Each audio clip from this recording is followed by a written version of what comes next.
what took place. It's horrible. It's really horrible, and especially if you don't know why. I bet Kay Wendell never told anyone what she really was. I told her this is what happened if she didn't keep her promises to me. I think she was killed by somebody that was known to her. It's intriguing. It's a challenge. It's a mystery. And that's why we keep going back to it. Somebody is responsible for this. Then they need to be held accountable. I have an idea or a suspect in mind, but I'm afraid for my life. I mean, if Kay can be killed, anybody can be killed. There are things about this case I don't feel comfortable saying on camera.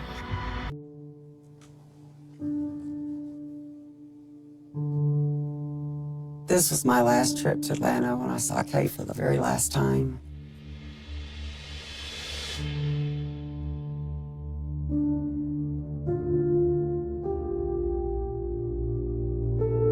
Who would have ever known this would be the last day? It was, I'm grateful for that time I had with her and with Hal too.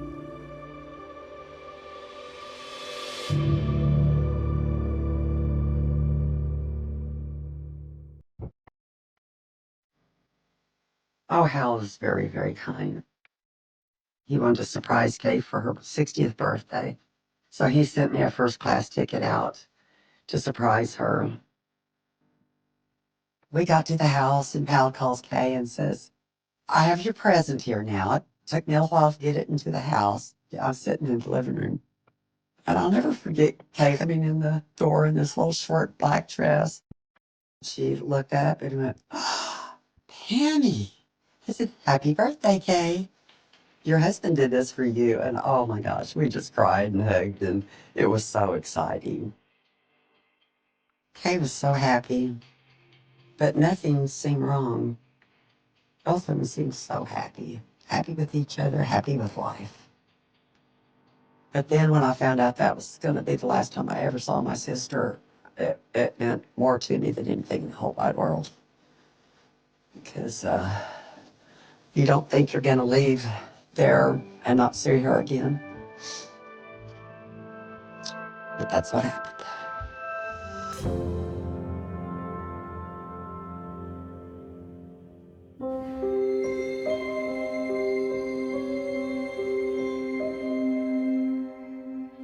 On Thursday night, I got to bed and I was watching TV and the house phone rang. And it was Hal. And he says, Penny, Kay is dead. Hal told me, he said, Penny, it's a homicide. And I was just, what do you mean it's a homicide? Somebody killed her? Yes. It's like being in a cloud or something. You don't really realize what you're doing, what you're saying, where you're going. It doesn't feel like you're really there hearing all this stuff. And I just screamed and walked out of the room.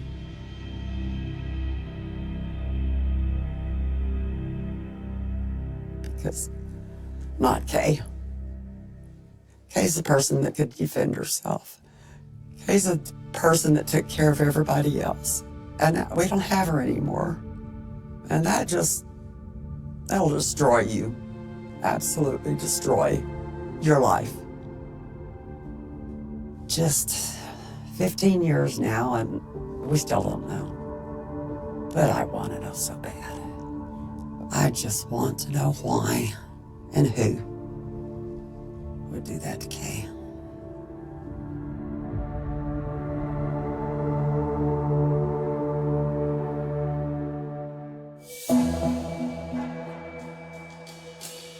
After the murder and after the initial response, we were brought into a meeting and we go over the case. And in this particular case, we built kind of a task force. And we're trying to figure out what the happened.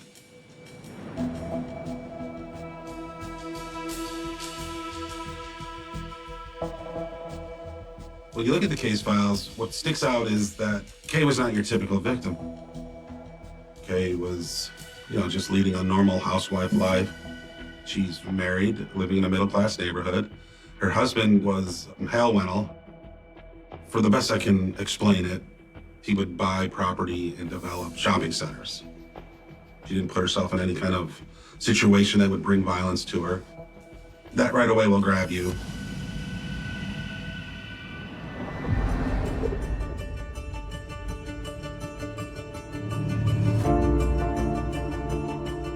May 1st, 2008, we get a call to the Wennell residence.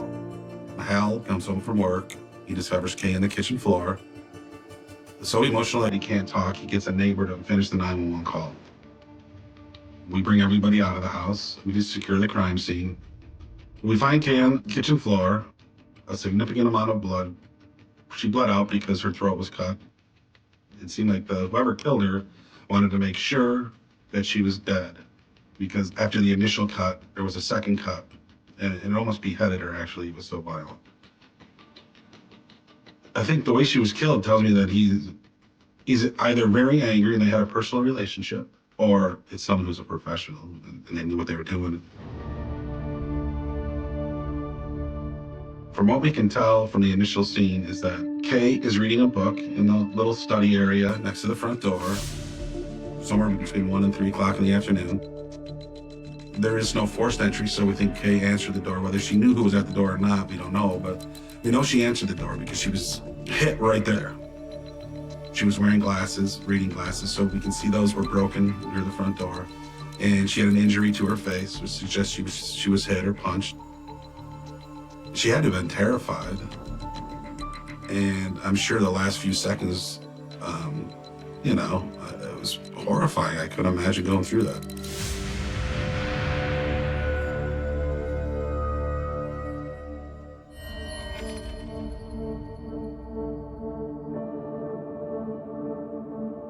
The crime scene techs discover a small piece of a latex glove, which we thought was just a piece of the fingertip of a glove. That was it. The glove is found at the front door where she's immediately struck, right? So I'm assuming that there's some struggle there and it gets torn or ripped. Now, important, absolutely, because it gives us our first good lead that someone came prepared. They're wearing gloves, right? They're coming here to do a specific act, and they're trying to cover up that act. This is the towel that we found on the crime scene that was dabbed with blood. And then it was brought up and left upstairs on the second floor. It's on a locked file cabinet inside a closet.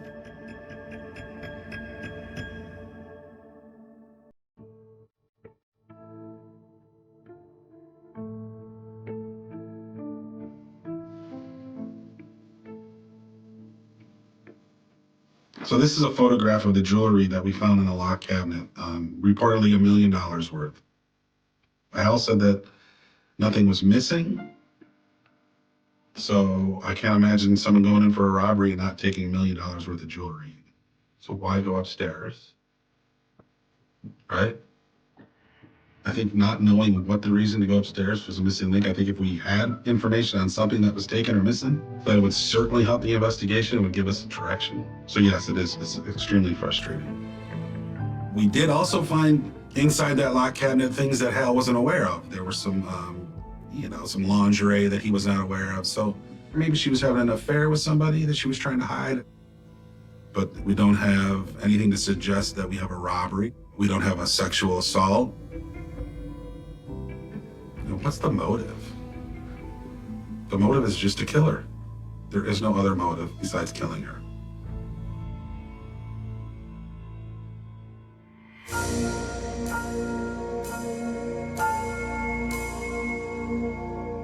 We didn't gather any evidence from the lingerie, no DNA, no name that we could associate it with. The blood on the towel belongs to Kay, and there's no blood belonging to anybody else, or DNA that was extracted.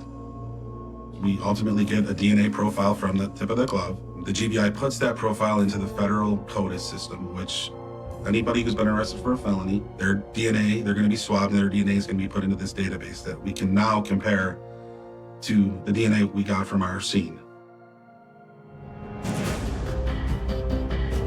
When we don't get a hit in CODIS, we now have to start looking at maybe it's not a professional. Your suspect pool is getting more complicated. Either it's a relationship or somebody in her life, a coworker or acquaintance, somebody who had contact with her. It's intriguing. It's a challenge. It's a mystery. That's why we keep going back to it.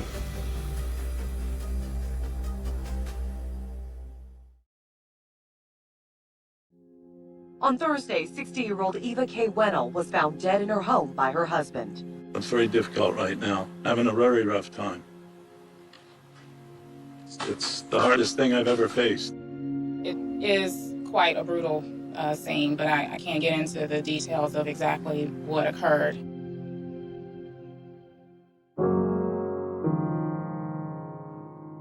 She could walk through a room and everybody would turn their head and look at her, watch her walk and sit down. And she loved that. She loved that attention. And if you spoke to her, then her personality was beautiful also. She was gorgeous inside and out.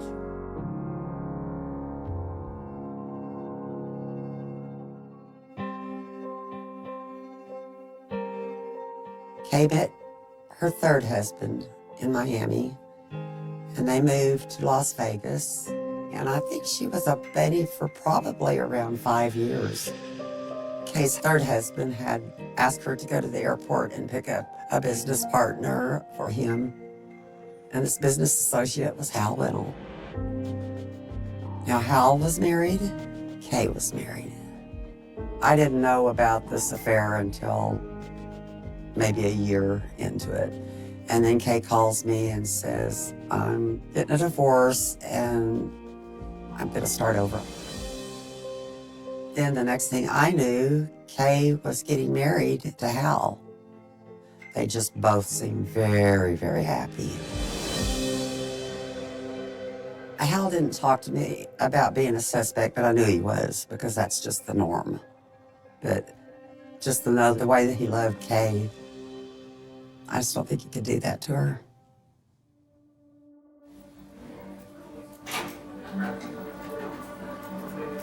There's blood splattered all over the floor and some on the banister rails, and The whole scene indicates that whoever did this is somebody that she knew. And it also looks very much like whoever did this came to the house with the intention of doing this. no question. I don't think it was a random robbery or anything. I'm only giving you my opinion. Somebody came there with the intent of, I don't know what.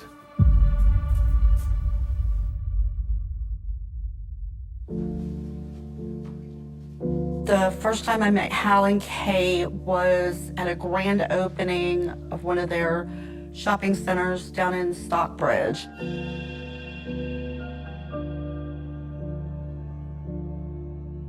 Hal and Kay were all over each other.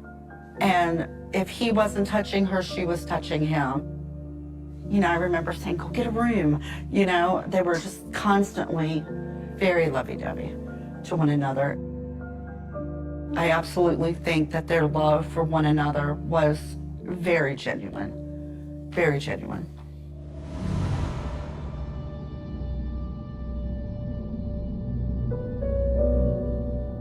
Hal was a pistol to work with. He was very demanding.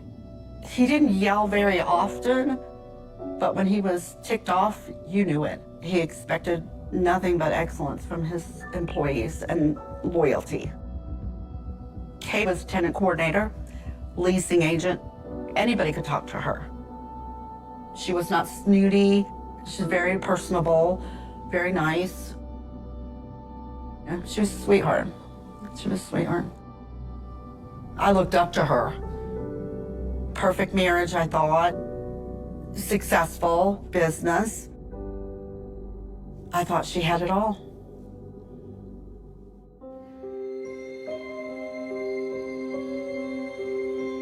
July of 2007, I started realizing everything was not as it seemed. It was not kosher.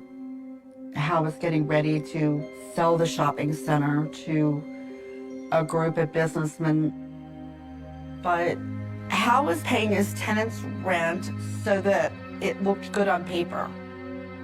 He was essentially cheating.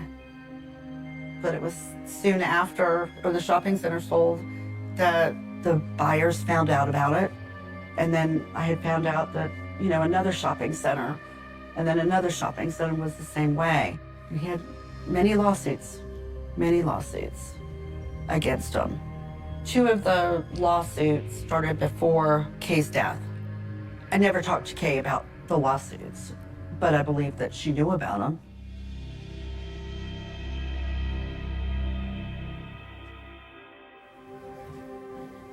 Whoever did this because one of 2 reasons. They're very angry with her, or they're very angry with you. And I can't figure anybody that Yeah, I mean, I've been in this game for 40 years. Who the hell kills your wife? Not even the mafia does that. I mean, that's insanity.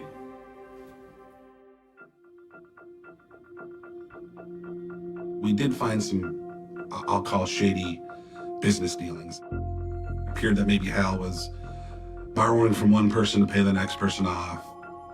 I was told of some people that he may have burned in the past, groups of real estate investors and such like that. From the initial investigation, we understand that Hal was at work all day. And we can confirm that because his coworkers. So we know that he's not a viable suspect for us at that point as far as physically doing it. But was she killed because of something Hal did, or as retribution for something Hal did, as revenge? We start, as much as we can, digging into his finances, his business dealings, people maybe that he's had some fraud with over the years or cheated out of money. And we just couldn't find any solid link to the murder. It appeared to us as investigators that Hal was doing everything he could to find out who killed Kay. And he even put up a reward, a significant reward. And I think he did it ultimately because he wanted to find out what happened to her. There was nothing in her past or his past that would suggest any motive for him to have her killed. I mean, there would be no, I didn't see an insurance policy. They were happily married from all accounts. They loved each other. I just didn't see a motive.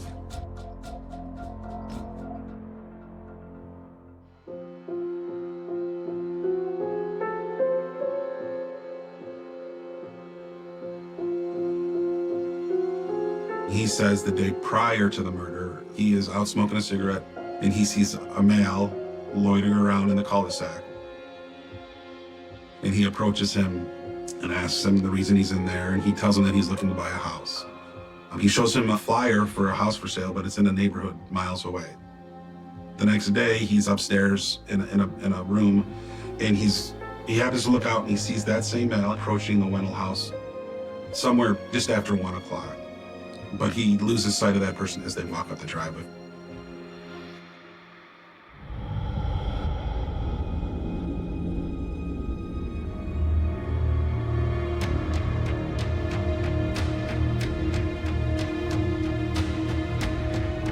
So this is the sketch that our witness created from his memory of seeing our potential suspect twice. I'm 100% confident that this is the guy that went into the house that day. It's too much to believe in a homicide and coincidence like that. It would be too much of a coincidence to believe that he's not involved. I absolutely believe the man in the composite sketch is the one that was responsible for Kay's death.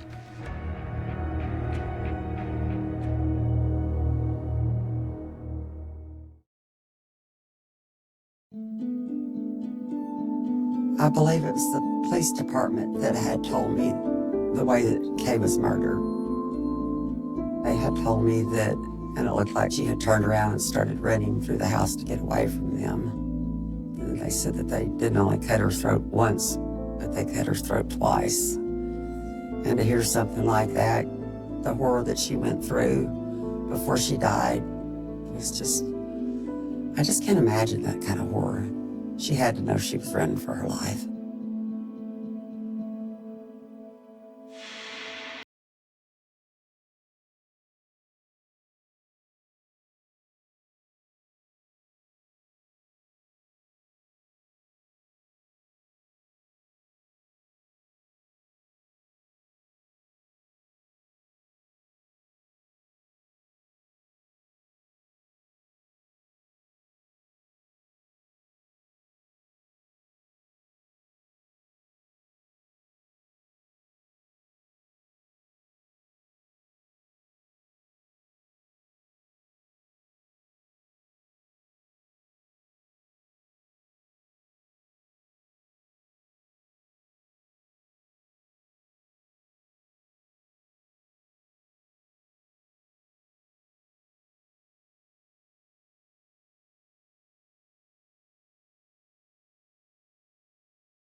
was home the day that she was murdered. From what I've been told, she didn't feel good that day. I know she went by the office and brought Hal some lunch, and they were supposed to go out to dinner that night, but he never reached her. He kept calling and she didn't answer, and that was very unlike her. I don't think she would have opened the door to just anybody. That's just my personal opinion. I think she opened that door for somebody that she trusted. If she knew the person that she opened the door for, yes, I would have known that person too, maybe.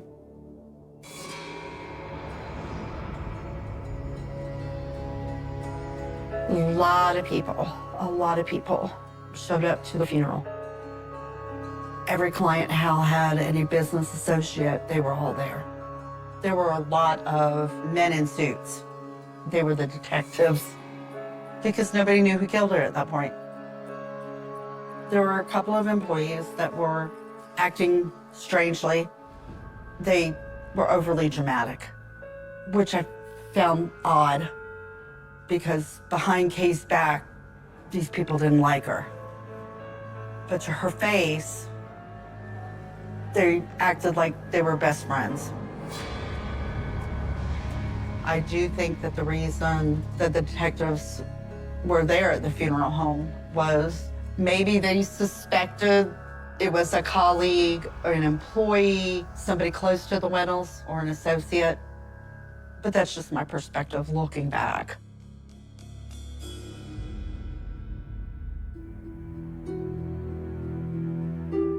So we released the sketch to the public just to generate some tips. And people would say, oh, I went to school with a guy that looked like that. Or, you know, I worked with a guy that looked like that. And we looked into all those, but then we at one point put it out nationally in the hopes that we would get, you know, more tips, which we did. And every time we put out the sketch, we'll generate a few tips, but nothing has led to any identification of any suspect.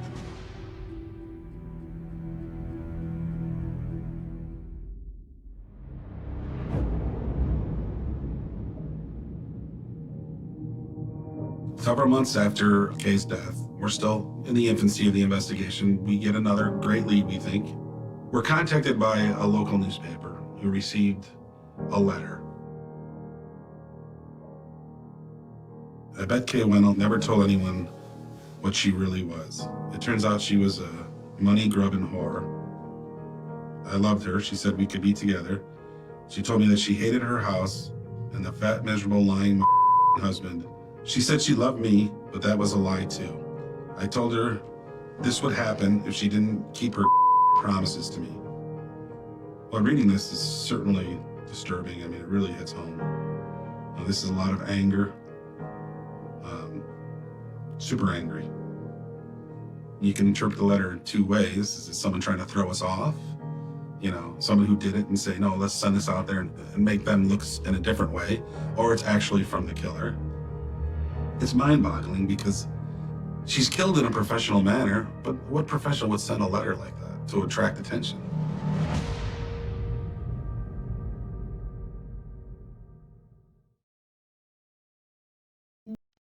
I desperately want to know what happened that day, and whatever it's going to take, we're willing to do.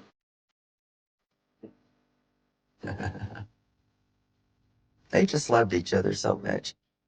And that's the way they were when I was always around them. Just loving each other so much and happy. Not a worry in the world.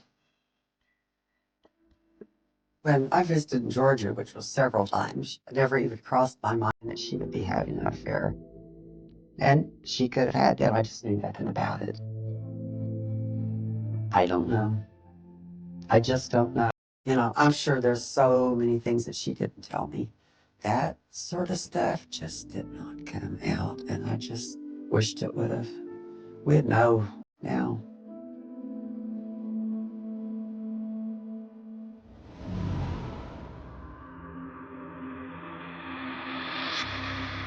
When we received the letter, we thought that she had an affair with somebody. You can imagine somebody just sitting, fuming, sitting there, meticulously cutting out letters and pasting them to a paper because they're so angry about whatever relationship they had with our victim.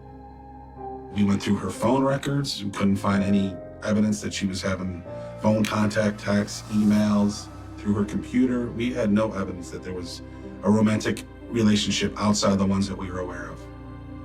Her previous ex-husbands and her current husband. We could not find any evidence of an affair. We take the letter, we send it off to the GBI for DNA. We're hoping that we get something off the envelope, the stamp, the letters that are pasted, but we do not get DNA from that letter. You can compare the letter to the crime scene, okay? So we know the guy, he's prepared, he's wearing gloves, he's very professional, he doesn't leave anything behind, and the same thing with the letter. He's very careful about how he constructs it. He's thinking about DNA, he's thinking about fingerprints. So I guess it suggests somebody who knows what they're doing, or they're meticulous.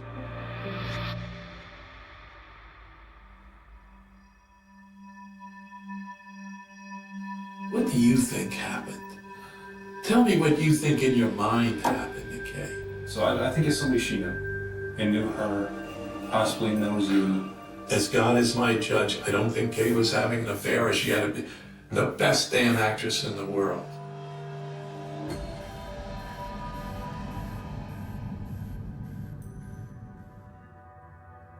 I honestly do not think that Kay was having an affair. I honestly don't. I think the letter is a ruse to make it sound like she was, but I don't think so. So my opinion is the female wrote this. That was when I first saw it. That's the first thing that I said, was that came from a woman. It was very personal. The money-grubbing whore and several other things pinpoint to a female wrote that. It had to be somebody that knew her really well. She didn't tell a lot of people that she hated her house. I remember hearing her say one time, she was talking to another employee, and she was saying, oh, I hate my house. She wanted to buy a house, she didn't want to rent.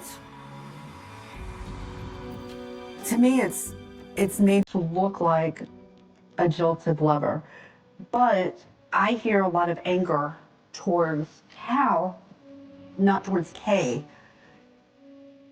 If you take the fat, miserable, lying MF of a husband, this person's angry with Hal. Whether this person had actually committed the crime, I don't know. But the person who wrote that letter had a hand in her murder.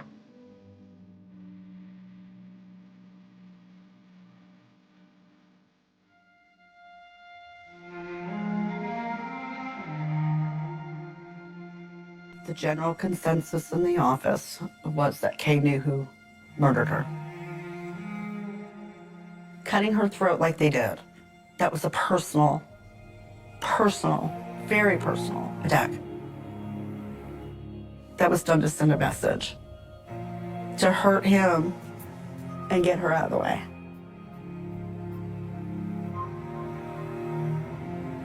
It wasn't just random, I don't think.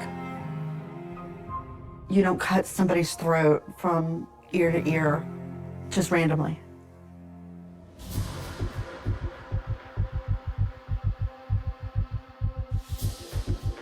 There are things about this case I don't feel comfortable saying on camera. There are a couple of things that I've talked to the police about, and I'm just gonna leave it at that.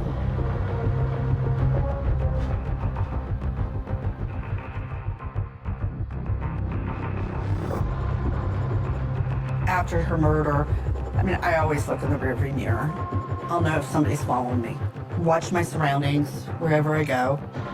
And it's been like that for 15 years. You don't know who's responsible for this. Who is it? You don't know.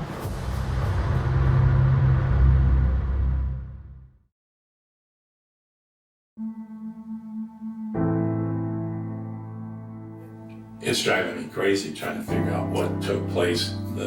Really, Detective, I don't know. I try to stay busy morning, noon, night. I hate the mornings going to work because I know I'm coming home to that house at night. Weekends I despise.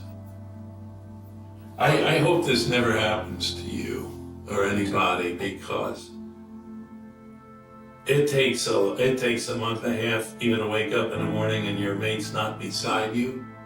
There are nights I wake up crying my heart out, middle of the night, like a child. I've never known loneliness like this. It's a loneliness you can't reach because you have that thing with your mate, you know, and it's horrible. It's really horrible, and especially if you don't know why.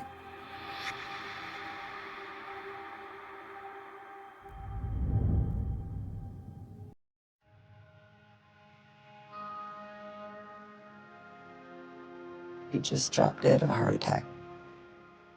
Just sitting at a table, head down, boom. Right in the middle of a restaurant. I was like, oh my gosh. He just could not stand living any longer without Kay, is what I'm thinking.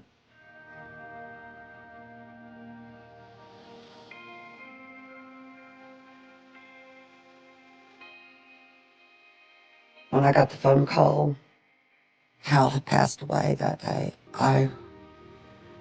it was like losing Kay all over again. It's just difficult. He was really sweet. A sweet man, but I was very brokenhearted. That was the last connection I had to Kay. You know, Hal always wanted me to take his picture those first 2 years. Every time I changed the flowers, Hal wanted the picture right there by her headstone. You know, over the years, I've gone back and we've made a special trip to Atlanta just to do that. Because that's just something I want to do for my sister. I just wanted to say this. I want nothing more on God's earth than to find the guy who did this, and more important, why it had to happen. And there are many nights I don't sleep, and I give everything I have to get Kay's killer, to bring him to justice.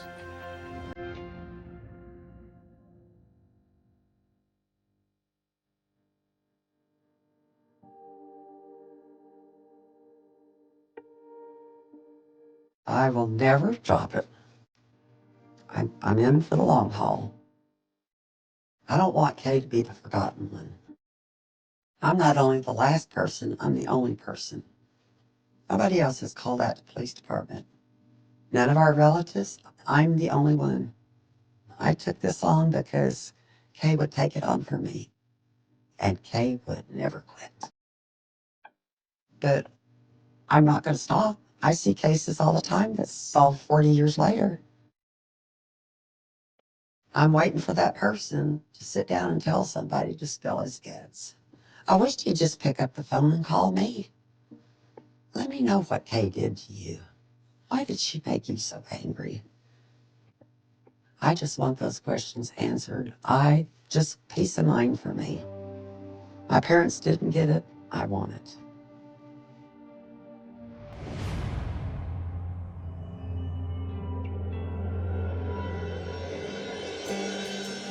Several of the photos in particular were strikingly similar to the sketch that we had from our witness. For years, we wanted to identify that person in the photo. It's odd that that photo has been out in the national media for so long and that person never saw it or never responded if they did see it. Maybe we can get information from him. Maybe he can lead us to a suspect. Maybe he knows something we don't know.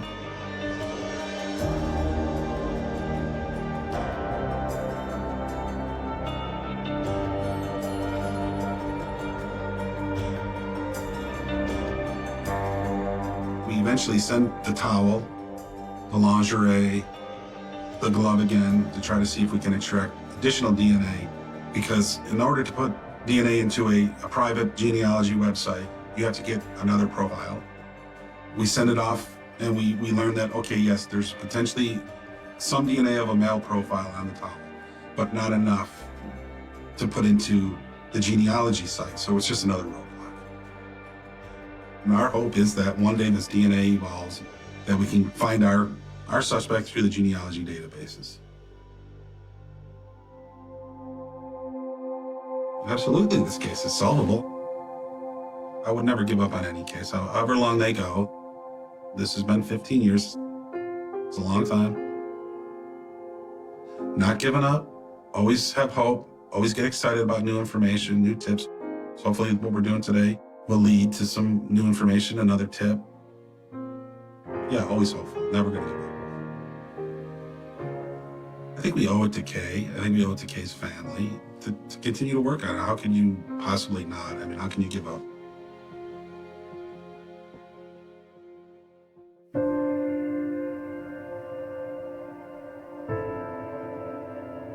I mean, look how beautiful she is. You know, they were very happy. He was a jerk. I mean, he really was to work for. But he was a good guy. I mean, other than his business, I do miss him. And I wish he'd had the answers that he wanted. Hal's dishonesty, he was dishonest about a lot of things in a lot of aspects of his life, but never once did I ever think he had anything to do with Kay's murder. He was never the same after her murder. He was at that gravesite every single day. He'd sit there for hours, talk to her. Somebody that had something to do with a murder wouldn't do that, in my opinion.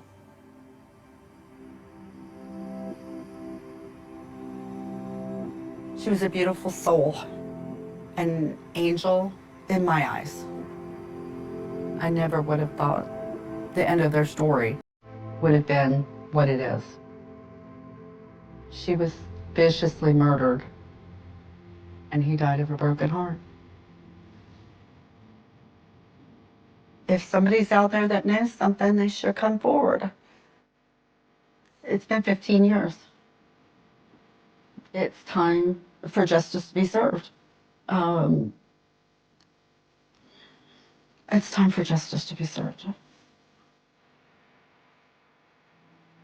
I have an idea or a suspect in mind, but I'm not going to reveal that. I'm afraid for my life. I mean, if Kay can be killed, anybody can be killed. But I do have a suspect in mind. Yeah, I do. I don't think the person was adequately investigated over the years. Maybe that'll change.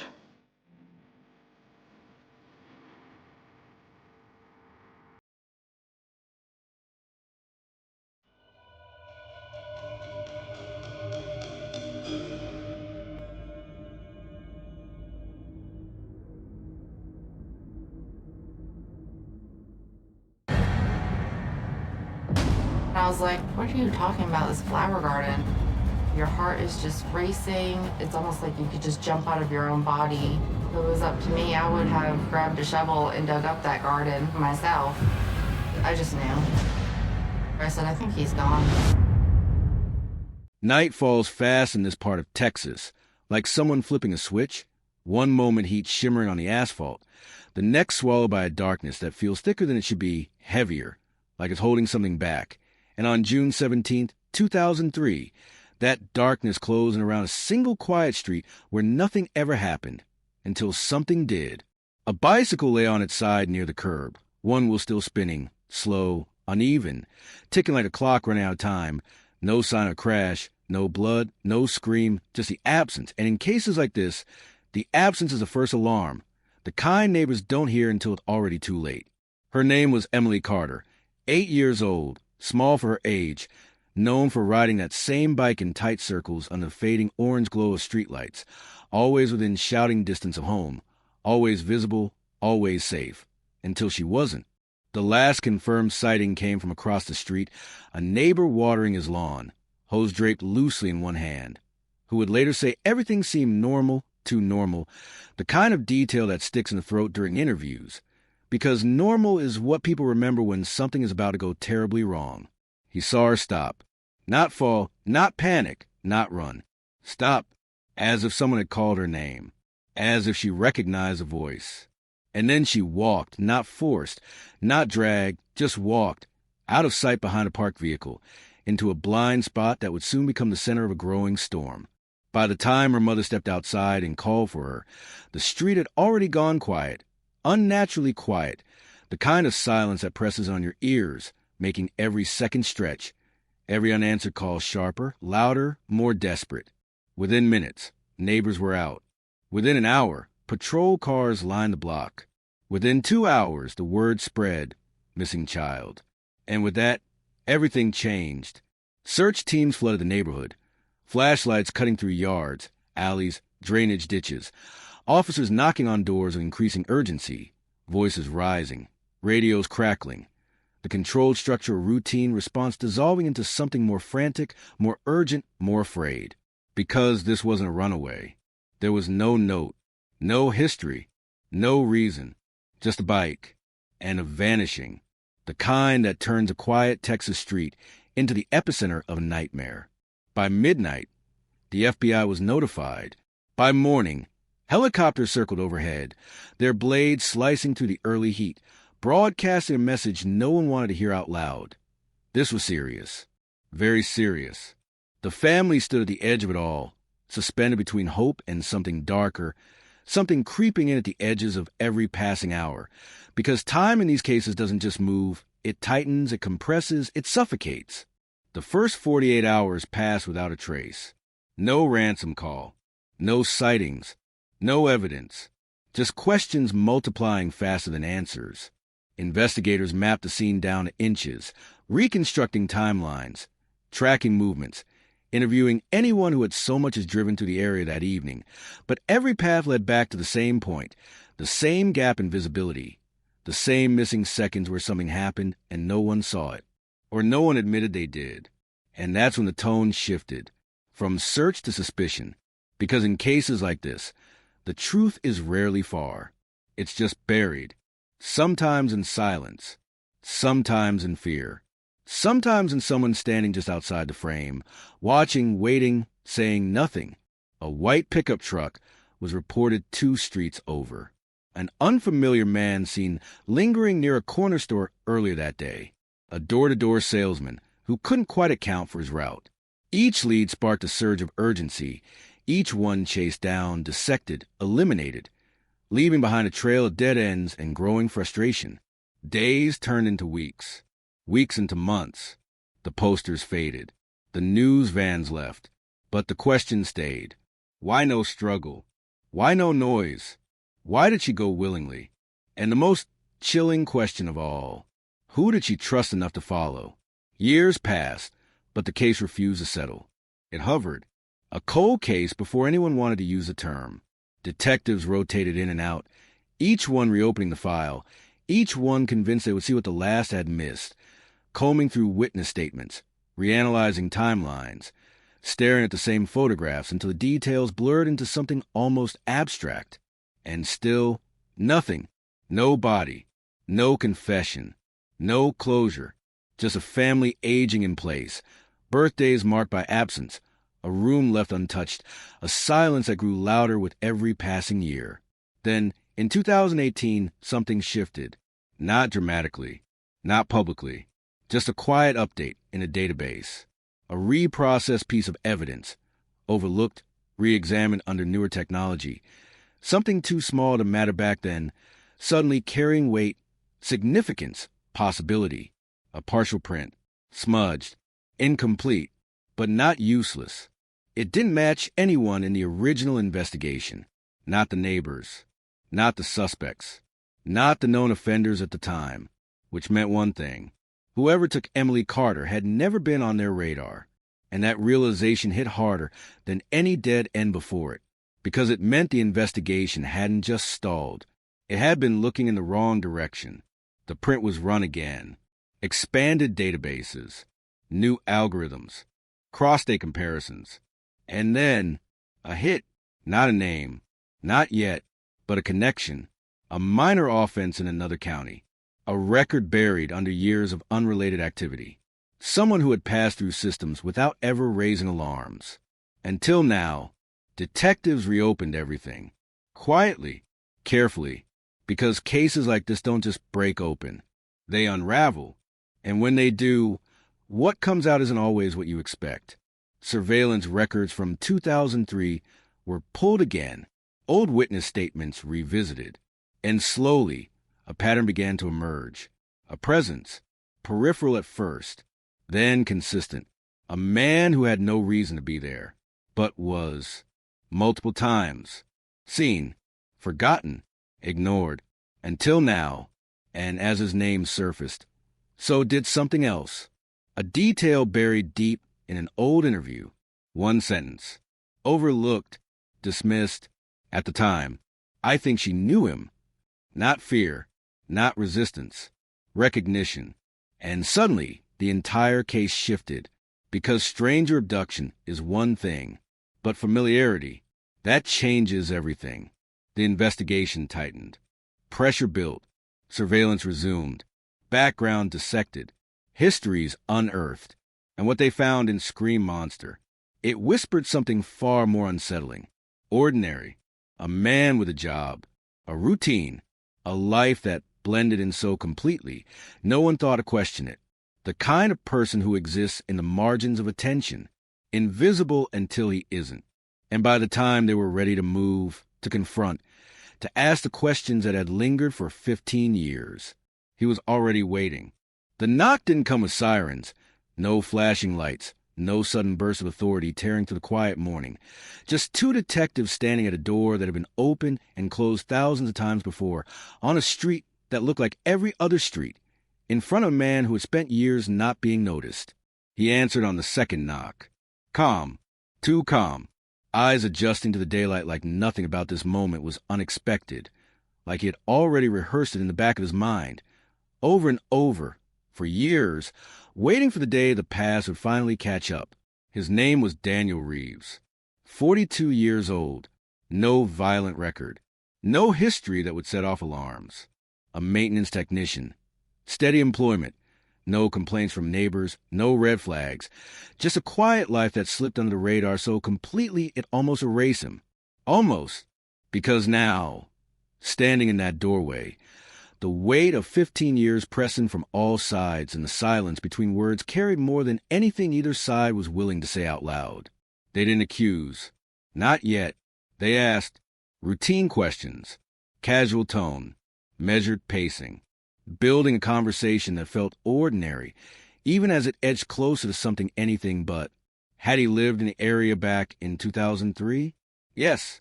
Had he known the Carter family? A pause. Just long enough. Then no. Had he ever seen Emily? Another pause. Shorter this time. Not that he remembered. And there it was. That slight hesitation, barely visible, almost insignificant. The kind of detail that slips past most people, but not investigators who had spent years staring at transcripts, searching for cracks, waiting for something to give. Because lies don't always shout. Sometimes they flicker. Barely there. But enough. They thanked him. Left. Didn't push. Didn't confront. Because this wasn't the moment for pressure. This was the moment for patience. And patience had been the only thing this case had ever had in abundance. Surveillance began that same day. Unmarked vehicles. Rotating teams. Eyes on every movement. Every routine. Every deviation from the pattern of life that had gone uninterrupted for far too long. Daniel Reeves woke at the same time every morning, left for work at 7:15, stopped for coffee at the same gas station, drove the same route, came home, lights on, lights off, routine, predictable, safe. But beneath that routine, something else lingered, something subtle, attention, small behaviors that didn't quite align. He checked his mirrors more often than most, paused before exiting his vehicle. Looked twice at unfamiliar cars parked on his street. Not panic. Not yet. But awareness. The kind that grows when someone knows something is closing in. Investigators dug deeper. Financial records. Phone logs. Employment history stretching back decades. And piece by piece, the edges of his life began to shift. Not dramatically. Not enough to draw attention back then. but enough now to matter. In 2003, he had worked less than a mile from where Emily disappeared. Maintenance at a small commercial property. Flexible hours. Unstructured movement. No fixed oversight. The kind of job that allowed gaps. Time unaccounted for. Windows of opportunity that no one questioned. And then there was the vehicle. A white pickup truck. Registered to him at the time. Sold just months after the disappearance. Replaced. Forgotten. Except it wasn't forgotten. Not anymore. Because witnesses had reported a white pickup in the area. Vague descriptions. No plates.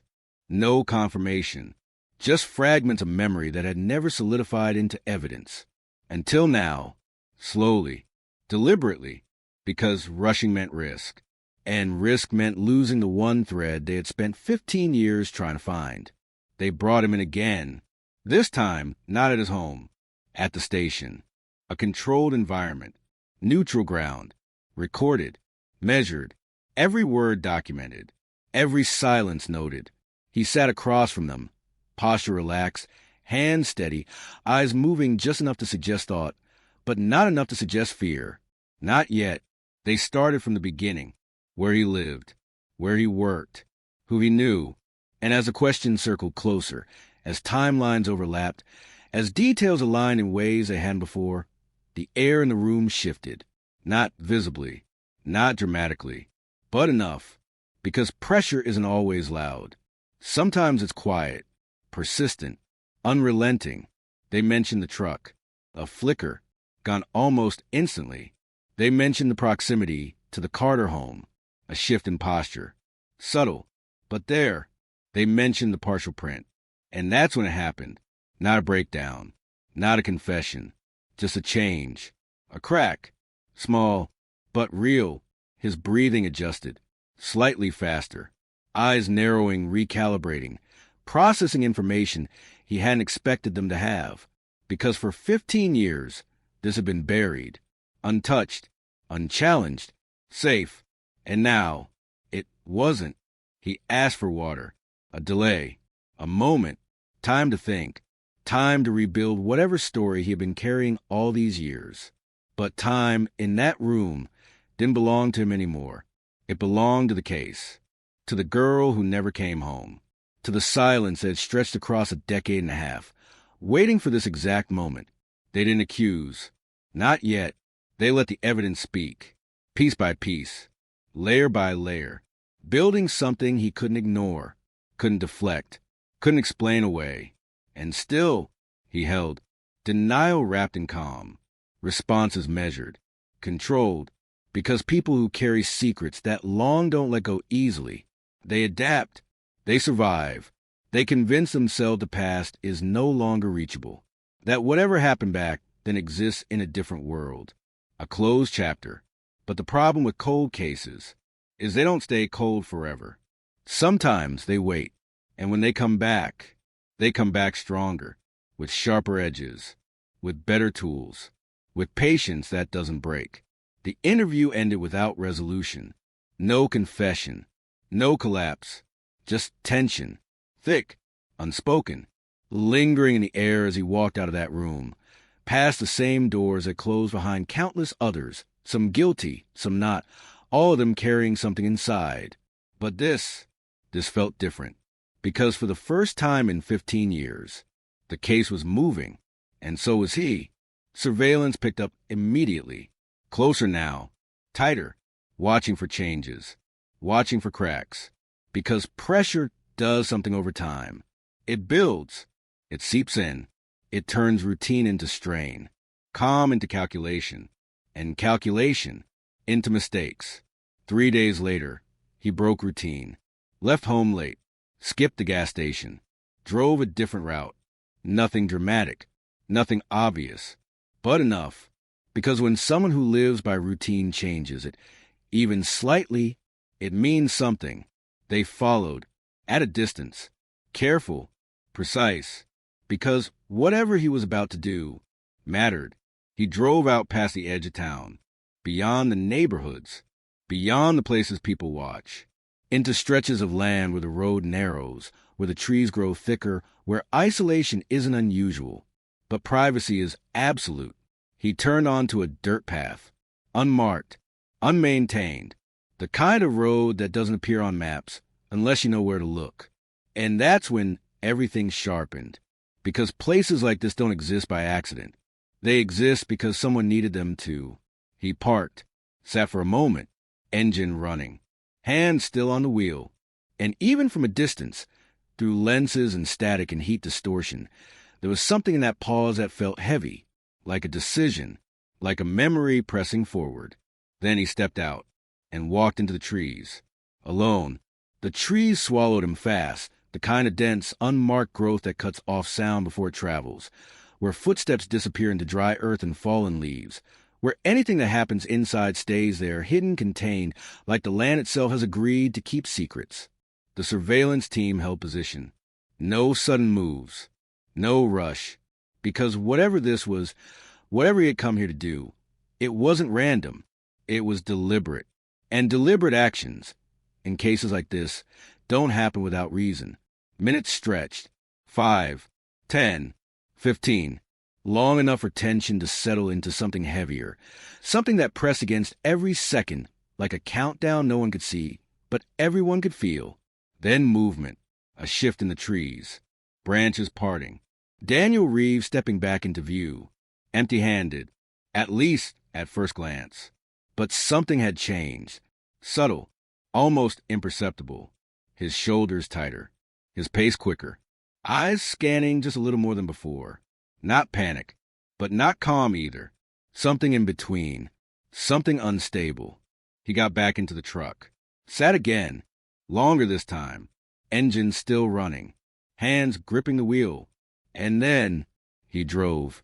Faster than before. Back toward town. Back toward normal. Back toward the life he had built on top of whatever lay hidden behind those trees. The team didn't follow into the woods immediately. They couldn't. Not without a warrant. Not without risking everything they had built so far. Because if this was the break, they couldn't afford to lose it. So they marked the location. Logged every detail. Coordinates. Timestamps. Visual references. Every tree line. Every turn. Every feature that could lead them back to that exact spot without error. And then they waited. Because patience had brought them this far. And it was the only thing that would take them further. The warrant came fast. Faster than anything else in this case had ever moved. Signed within hours. Approved on the weight of 15 years of silence, and the first real sign that it might finally be breaking. By dusk, they were back. Same road, same turn, same stretch of land that had held its secrets longer than anyone realized. This time they went in. Flashlights cut through the thickening dark. Boots pressing into soil that hadn't been disturbed in years. Or had, but not in ways anyone had noticed. The air felt different inside. Heavier. Still, like the space itself resisted intrusion. They followed the path he had taken. Not clearly visible. But there. Subtle signs. Broken twigs. Compressed earth. The kind of trail you only see when you know to look for it. 50 yards in. Then 100. Then they found it. Not obvious. Not marked. But wrong. A patch of ground that didn't match the rest. Slightly uneven. Soil looser. Color just a shade off from everything surrounding it. The kind of detail that disappears to the untrained eye. But not tonight. Not anymore. They stopped. No one spoke. Because in that moment, every possibility collapsed into one. And it was the one they had been chasing for 15 years. The dig started slow. Careful. Measured. Each layer removed with precision. With respect. With the weight of knowing what they might uncover pressing into every movement. Minutes passed. Then more. The silence broken only by the sound of tools cutting into earth. Then a change. Texture. Resistance. Something beneath the surface that didn't belong to the ground. They stopped again. Shifted the hands. Brushes. Gentler movements. And then it appeared. Faint at first. Barely visible. Then unmistakable. Fabric. Faded. Decomposed. But there. A color that once had meaning, now reduced to fragments. Time had done its work, but not enough to erase everything. The air shifted again, heavier now, final, because this was no longer a missing persons case.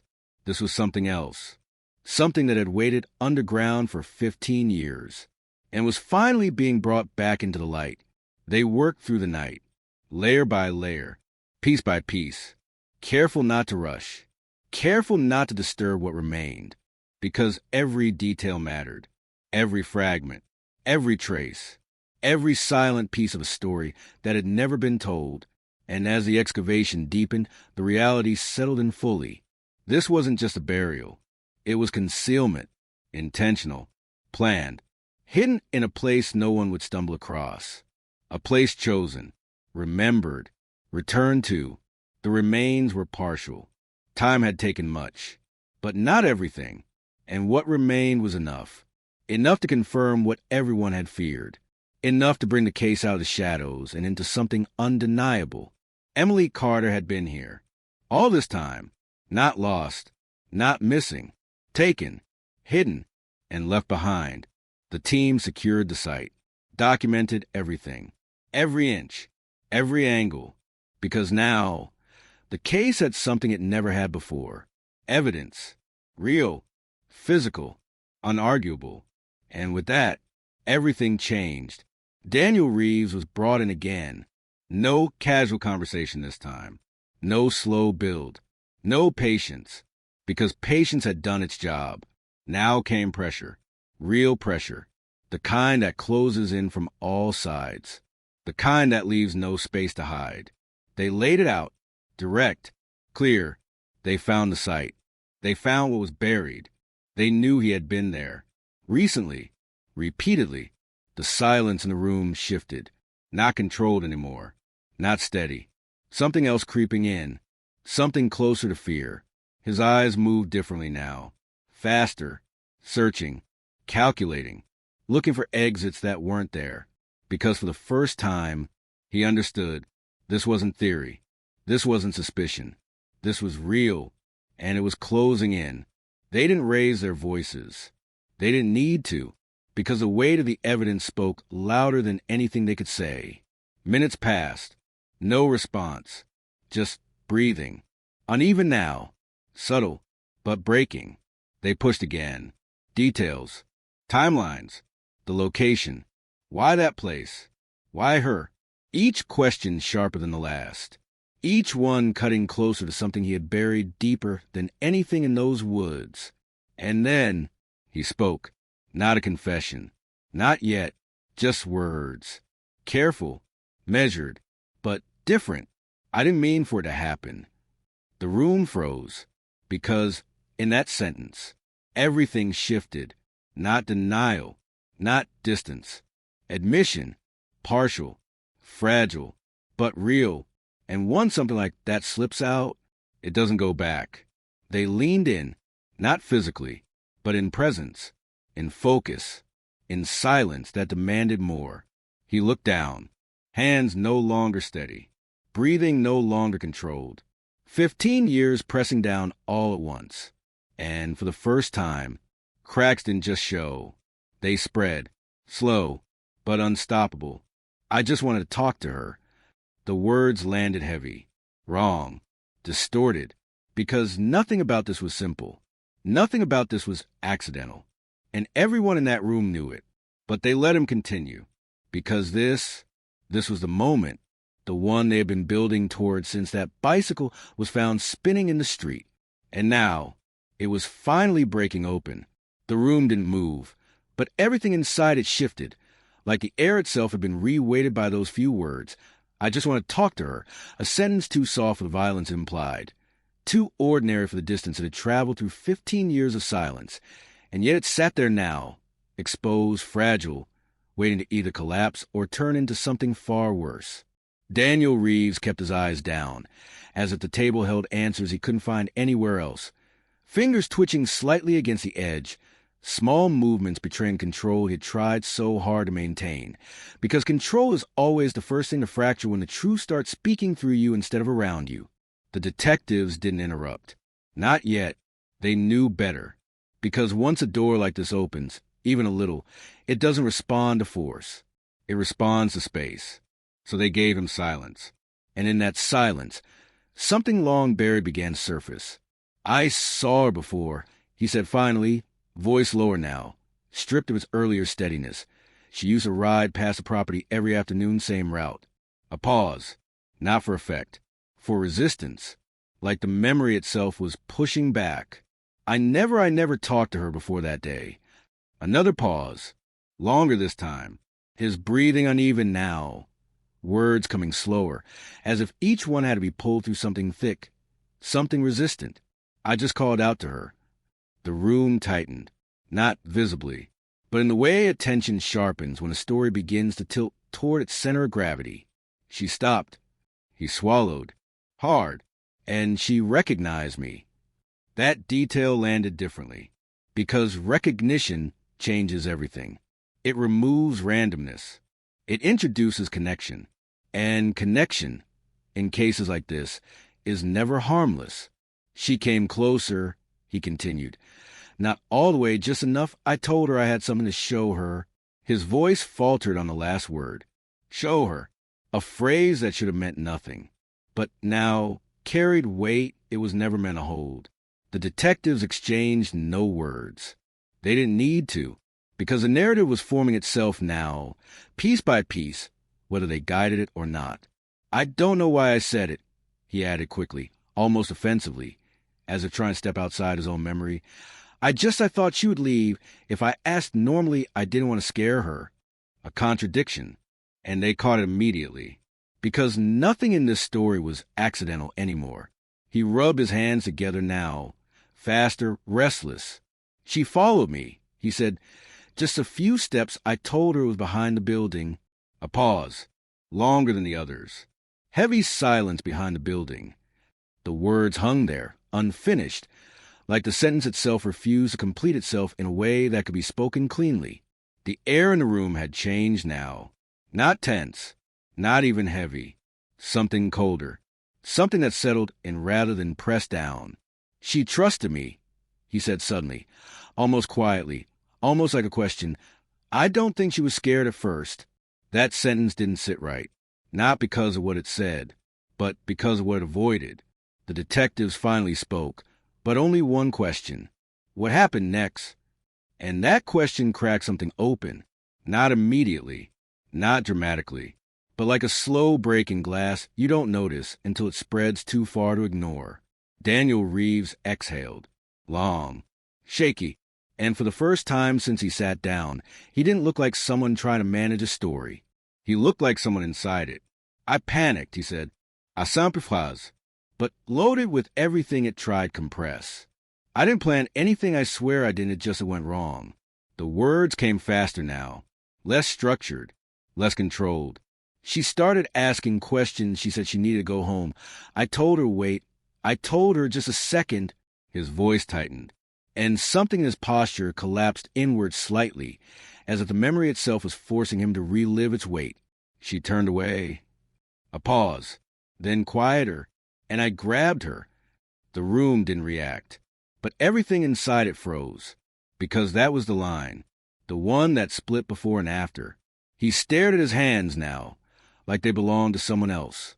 It wasn't supposed to happen like that, he said again, but this time the words didn't sound like defense. They sounded like collapse. She felt she hit the ground. I didn't mean. He stopped, mid-sentence, like the rest of it refused to become language. The silence that followed wasn't empty. It was dense, heavy with everything that had just been pulled from the dark. One of the detectives leaned forward slightly, not aggressively, just enough. And then what did you do? A question that didn't allow escape, only continuation. Daniel Reeves shook his head once, small, almost imperceptible, but not denial, resistance breaking. I didn't know what to do, he said, voice thinning now. I didn't think I just... He stopped again, longer this time, because the next part was not memory anymore. It was consequence. I took her to the truck. The sentence arrived flat, no emotion attached, just fact, and in that moment, Everything outside that room, the years, the search, the flyers, the silence, collapsed inward, converging on that single image. A truck, a child, a decision that would define everything that followed. She wasn't moving much, he added quickly, almost as if trying to soften the image. I thought she was just unconscious. The word hung there. Thought, not certainty, not truth, just what he allowed himself to believe in order to keep going. I drove out, he continued. I didn't know it was just a way I kept thinking I would figure out. His voice cracked slightly. And then I stopped. A pause. This one longer than all the others combined. Because now the story reached the place it had been heading all along. The trees, the dirt road, the silence that didn't forgive anything. I didn't mean to stay there long, he said quietly. I didn't know what else to do. The detectives didn't move, didn't interrupt. Because now the confession wasn't just unfolding. It was unraveling. And once something like this starts to unravel, you don't guide it. You survive it. The silence after his words didn't feel like an ending. It felt like something unfinished. Something still unfolding in the space between breath and memory, as if the room itself was struggling to process what had just been spoken, because once confession reaches a certain depth, it stops being language and becomes atmosphere, something you can't ignore even if you try.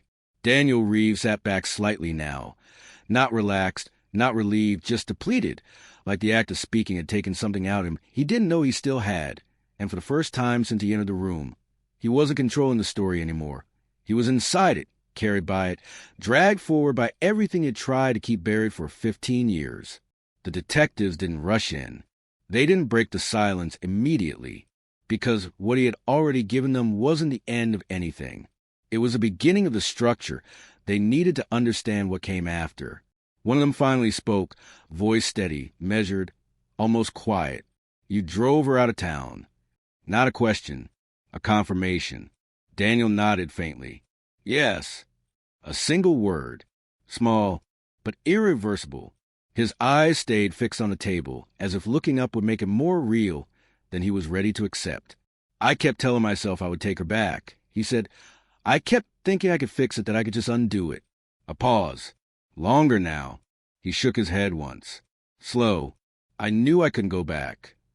That sentence changed the air again, because it marked the point where panic turned into decision, where confusion became direction, where something that might have still been reversible in the first minute stopped being that entirely. The detective leaned forward slightly. And the location you chose? Daniel exhaled. Long. Unsteady. I didn't choose it like that, he said. I needed somewhere no one would see. A pause. And I knew the area. That detail mattered more than the rest. Because familiarity is not random. Familiarity is selection. I parked the truck, he continued, voice quieter now. I carried her. He stopped again. Not for hesitation this time. For resistance. Like the memory itself was pushing back against being spoken out loud. I thought she was still unconscious. Another pause. Shorter. I didn't check. The words landed heavier than anything before them, not because of what they described, but because of what they erased. The small, irreversible act of not checking, the kind of decision that removes uncertainty and replaces it with permanence. He swallowed. Hard. I left her there. The room didn't react, but something in it tightened again, as if the weight had increased beyond what could be comfortably held. And then I drove away. No embellishment, no explanation, just distance.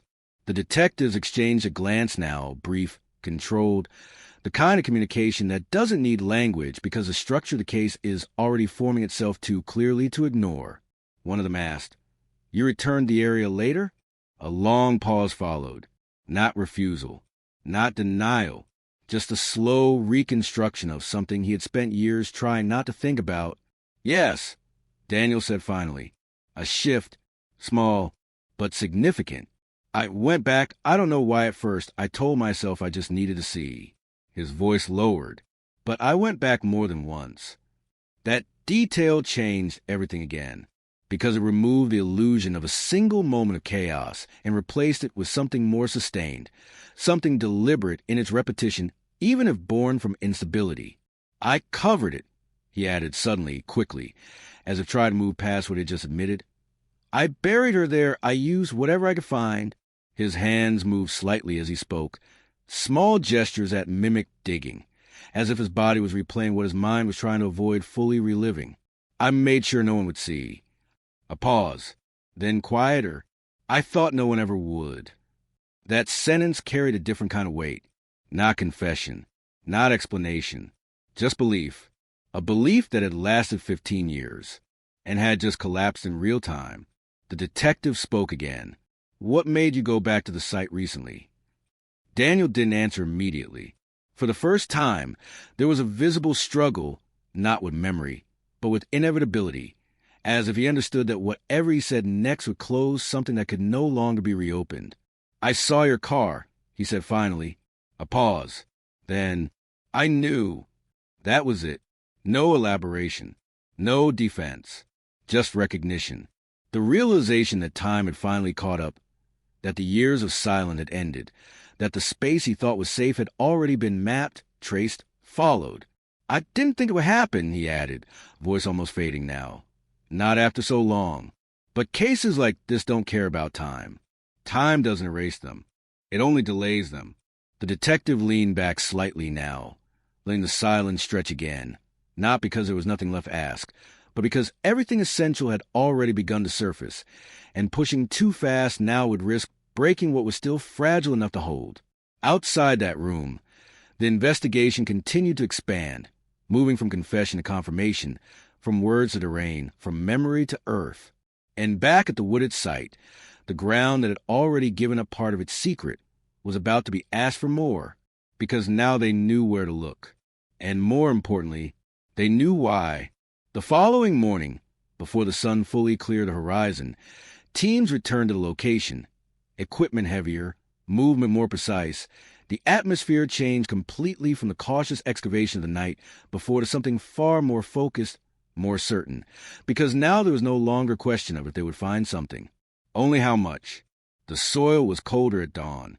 Harder, less forgiving, but it yielded all the same. Layer after layer was removed again, deeper this time, expanding the search perimeter, following confession not as story, but as map. And then, a second break. Not subtle, not ambiguous. Clearer than before. A disturbance in the ground that suggested more than a single point of concealment. Something broader.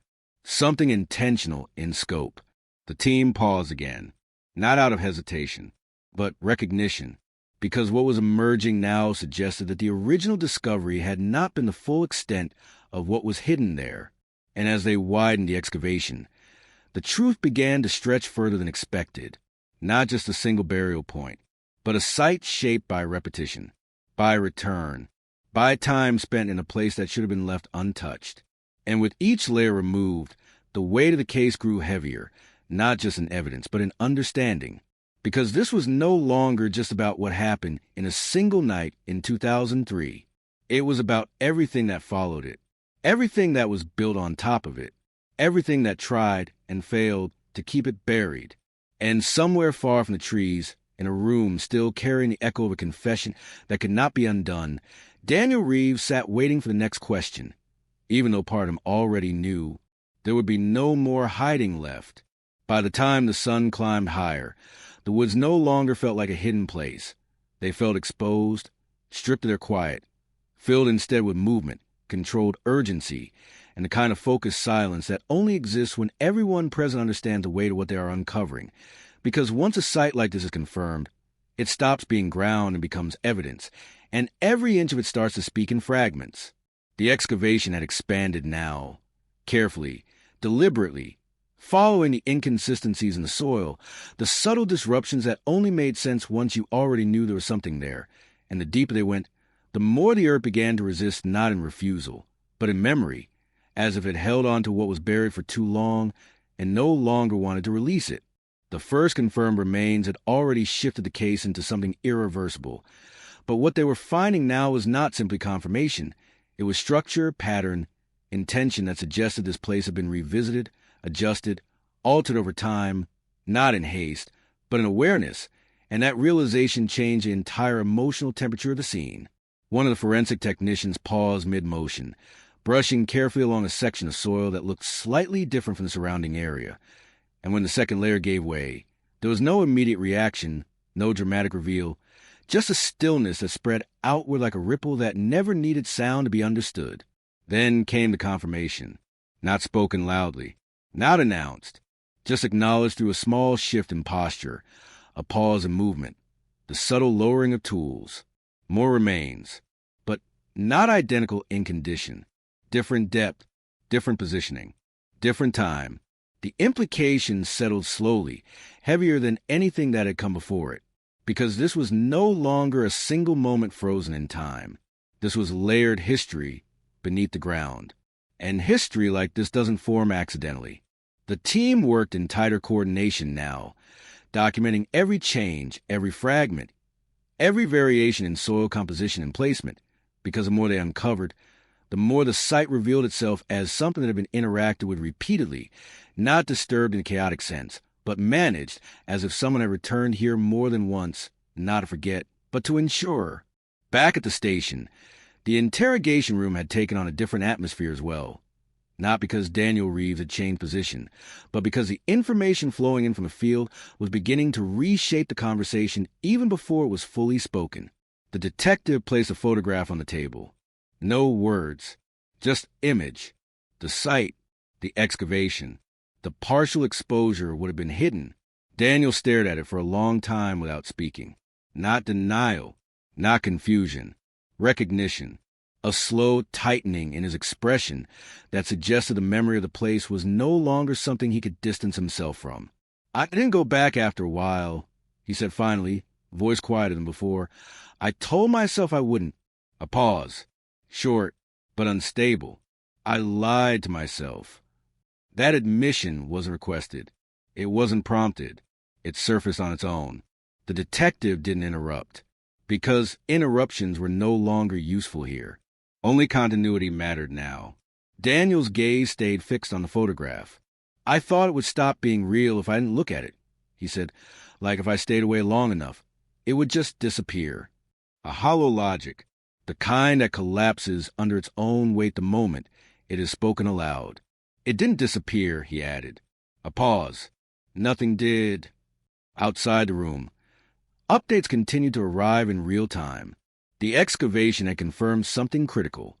The site contained multiple disturbances consistent with different periods of activity, meaning the area had not been a single-use location in the way initial assumptions suggested, but rather a place revisited under conditions that were still being carefully reconstructed. Forensics had also identified tool marks inconsistent with the original burial depth, suggesting additional manipulation of the site after the initial event. Not random disturbance, but controlled adjustment, a detail that reframed everything about what investigators thought they understood. Because now the question was no longer only what happened in 2003. It was how long afterward it continued to be managed, and by whom. In the interrogation room, Daniel finally shifted in his seat, not dramatically, but enough to signal something internal had changed. I didn't plan any of it, he said again. But this time a repetition didn't sound like defense. It sounded like erosion. I kept telling myself that I kept thinking if I said it enough, it would make it true. The detective's voice remained steady. But you returned. A pause. Yes. You concealed the site. Another pause. Yes. You ensured it wouldn't be found. Daniel's jaw tightened slightly. Yes. Each answer landed more heavily than the last. Not because of new information, but because of acceptance forming in real time, the gradual collapse of distance between memory and consequence. And yet, the detective continued, you went back recently. That question hung longer than the others, because it reached beyond past actions into present behavior, into what had changed, what had shifted, what had finally caused a pattern to break. Daniel's voice lowered. I didn't think you would find it that fast. A simple truth. Not justification, just miscalculation. The detective leaned forward slightly. But you knew would find it. A long pause followed. Not resistance, not avoidance, just the weight of inevitability, settling incompletely. Yes, Daniel said. One word, final in tone, even if not in meaning.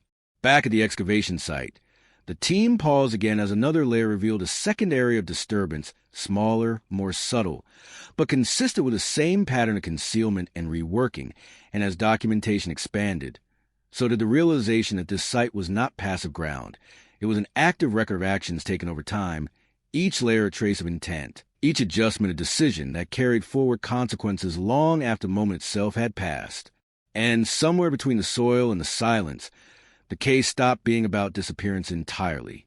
It became about persistence, about what remains when everything else is removed, and about the fact that some places never stop holding the truth, even when no one is ready to hear it. The reconstruction didn't begin as a single breakthrough. It began as fragments aligning slowly, reluctantly, like pieces of a picture that had been scattered too far apart to ever feel connected until distance itself stopped mattering, and what remained was pattern, repetition, and the unsettling realization that the truth had always been there, just never assembled in the right order. Maps were spread across tables in the investigative room, overlapping timelines, satellite imagery from different years, old witness statements relogged into a single framework, and each new layer of data didn't simplify the case. It complicated it in a way that felt almost intentional, as if the event itself had resisted being understood cleanly from the very beginning. The wooded site was now divided into zones, each one marked, each one documented, each one revealing something slightly different in depth, composition, or disturbance pattern. And as forensic teams worked outward from the original point of discovery, the structure of what had happened there began to resemble something less like a single act and more like a sequence that had unfolded over time in ways no one had previously considered. At the center of it all remained the first confirmation, the original burial. But surrounding it now were secondary indicators, subtle but undeniable, suggesting revisitation, adjustment, and interaction with the site long after the initial event had occurred. And that realization shifted the focus of the entire investigation from a moment in time to a span of time. Back in the interrogation room, Daniel Reeves was no longer being led through the story. He was being positioned within it, and the difference was no longer subtle. It was absolute. A printed aerial map of the site was placed in front of him, markings layered over it, zones of excavation highlighted, disturbance points indicated with precision that left no room for ambiguity. He didn't touch it, didn't need to. His eyes tracked it immediately, moving across the markings as if recognizing not just a place, but the structure of what had been done there. The detective's voice remained calm. "Tell us about the returns." A pause followed, long enough that it wasn't hesitation anymore. It was acknowledgement of something unavoidable finally being given shape. "I didn't go often," Daniel said quietly. "Not at first." Another pause. His gaze stayed fixed on the map. "Then I did."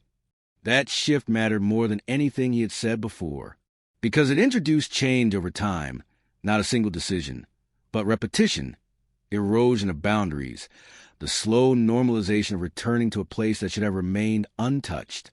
"What did you do when you returned?" the detective asked. Daniel's fingers twitched slightly, though his hands remained still on the table. "I checked it," he said. A simple answer, but loaded. "Just checked." The detective didn't move. "Checked what?" A pause. Longer now. "The ground," Daniel said finally.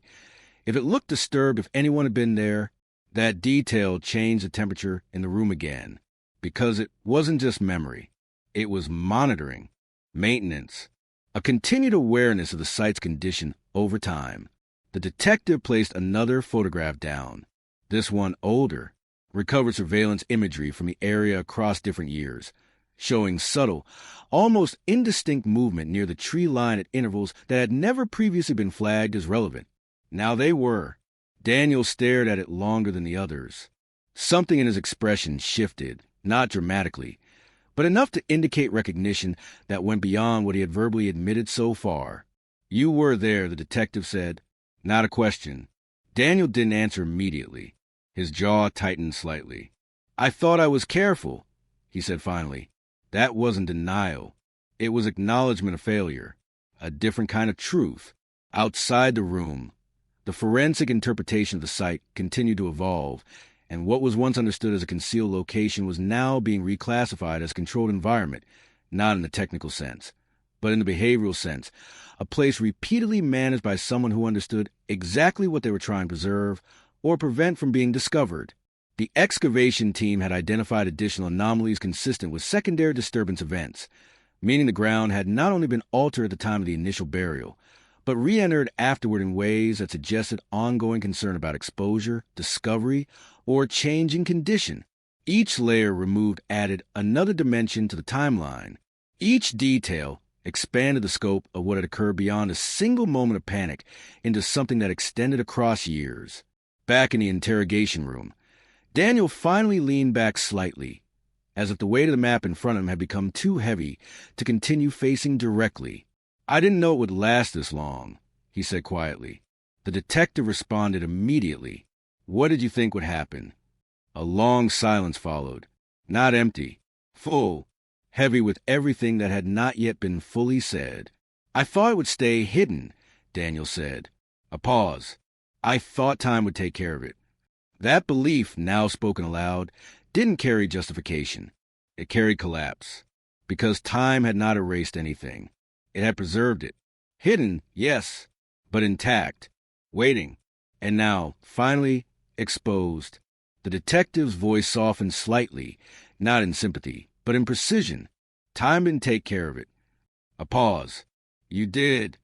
That statement landed without reaction from Daniel at first, but something in his posture changed again, a subtle tightening in the shoulders, a small withdrawal inward, as if the sentence had placed him exactly where the investigation had been leading him all along. Outside, the site continued to yield confirmation of what the interrogation was now outlining in words, a structure of events no longer isolated in a single night, but distributed across years of interaction, concealment, and return.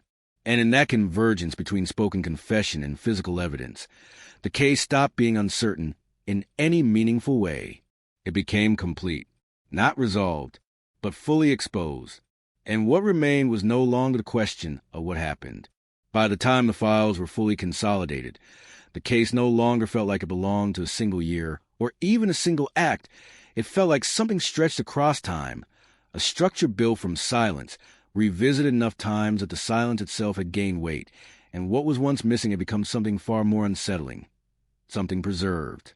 In the investigative room, the atmosphere had shifted again, not through drama or sudden revelation, but through accumulation, the slow stacking of verified facts until there was no remaining space for uncertainty to hide between them. Every piece now pointed in the same direction. The site, the timeline, the vehicle, the proximity, the returns, the partial confessions, and the pattern that had formed not in hindsight, but in structure that had existed all along, waiting to be recognized in full. Daniel Reeves sat differently now, not relaxed, not resistant, contained, as if the energy required to maintain separation between himself and the case had finally exhausted itself, leaving only stillness behind. The detective placed a final report on the table. Not a question this time. A summary of convergence. "Forensics confirms multiple disturbances over an extended period," he said calmly, all originating from the same central location. A pause, all consistent with revisitation. Daniel didn't respond immediately. His eyes stayed fixed on the document, not reading it, recognizing it, like it was something he had already known would exist, even if he had spent years trying to believe it wouldn't. The detective continued. "We have physical evidence, timeline alignment, vehicle association, witness placement, and your own statements confirming presence, return, and concealment." Another pause. "And now we have the site." Silence followed. Not empty. Final. Because at that point, there was nothing left to reinterpret, only to absorb. Daniel exhaled slowly, his shoulders lowering slightly as if something internal had finally stopped resisting forward motion. "I didn't think it would reach this," he said quietly. The detective didn't react. It already has. That simple response removed what little distance remained between confession and consequence. Outside the room, legal procedures had already begun shifting into their next phase, warrants expanding, charges being prepared, timelines being formalized into prosecutorial structure, because once a case reaches this level of convergence, it stops being an investigation and becomes a record. Back at the site, Excavation had transitioned from discovery to documentation reinforcement. Every layer now cross-referenced against forensic mapping. Every fragment cataloged with precision. Because the goal was no longer finding something new. It was ensuring nothing was misunderstood. And still, even with that clarity, the emotional weight of the location remained unchanged. Because places like this do not become neutral once understood. They remain what they are. Daniel finally spoke again, voice lower now. I didn't go back because I wanted to, he said. A pause. I went back because I couldn't stop thinking about it. The detective watched him, not reacting, just listening. That doesn't change what happened, he said. A short pause. It explains why you were there. That distinction mattered, and everyone in the room understood why. Explanation does not erase responsibility. It only defines movement toward it. Daniel nodded faintly, a gesture that wasn't agreement, but acknowledgement that there was no remaining argument to be made that would change the structure of what had already been established. His voice came quieter. I kept thinking if I checked it, if it was still hidden, then maybe... He stopped. The sentence didn't complete itself. Because it couldn't. The detective didn't press. He didn't need to. Outside, the case file had reached its formal threshold. Charges were being finalized. Statements were being locked. Evidence was being cross-validated one final time before presentation. And the system that had waited 15 years for clarity was now preparing to absorb in full. In the interrogation room, Daniel stared down at his hands again. Not trembling. Not still. Something in between. I know it doesn't fix anything, he said finally. A pause. But I didn't hurt anyone else. That statement lingered, not because it softened anything, but because it revealed the boundary he had drawn in his own mind, a line that existed only within him, not within the scope of what had already been done. The detective responded carefully. No, he said. A pause. You didn't hurt anyone else in the same way. That distinction was deliberate, precise, unavoidable, because while the case centered on one victim, its impact radiated outward across an entire family, a community, and a timeline that had been reshaped by absence. Daniel lowered his gaze again, and for the first time, there was no attempt to rebuild explanation around what had already collapsed, only acceptance of its shape. Outside, dust began to settle over the city again, the same cycle of light fading into darkness that had existed on the night this began, and somewhere beyond the walls of the station, beyond the woods, beyond the maps and reports and layers of soil, the reality of what had been uncovered finally stopped changing. It simply remained. And in that stillness, the case no longer moved forward as mystery. It moved forward as consequence. The transition from investigation to consequence didn't happen loudly. It happened through paperwork, through signatures, through quiet confirmations that moved across desks faster than words could carry emotion, because systems like this don't pause for grief or shock. They convert them into structure and structure into outcome. The case file now had weight beyond evidence. It had direction. Prosecution teams worked through every statement again, not because doubt remained, but because clarity required precision. And precision was what turned a confession into a conviction that could not be undone in court. Every line of Daniel Reeves' account was mapped against physical findings. Every claimed action checked against environmental evidence. Every timeline alignment reinforced until there was no remaining gap large enough for reinterpretation. And still, even as the legal machine solidified, the human element of the case continued to echo in places that paperwork could not reach. At the Carter household, time had never moved in a straight line since 2003. It folded, repeated itself, broke and restarted around anniversaries, birthdays, moments that should have been simple but never were. The return of confirmation after 15 years did not bring relief in any conventional sense. It brought structure to something that had been shapeless for too long, and structure, while necessary, does not soften impact. It only defines it.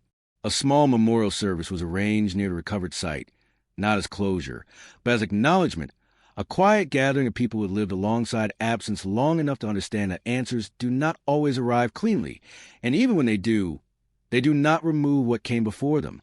The woods remained unchanged.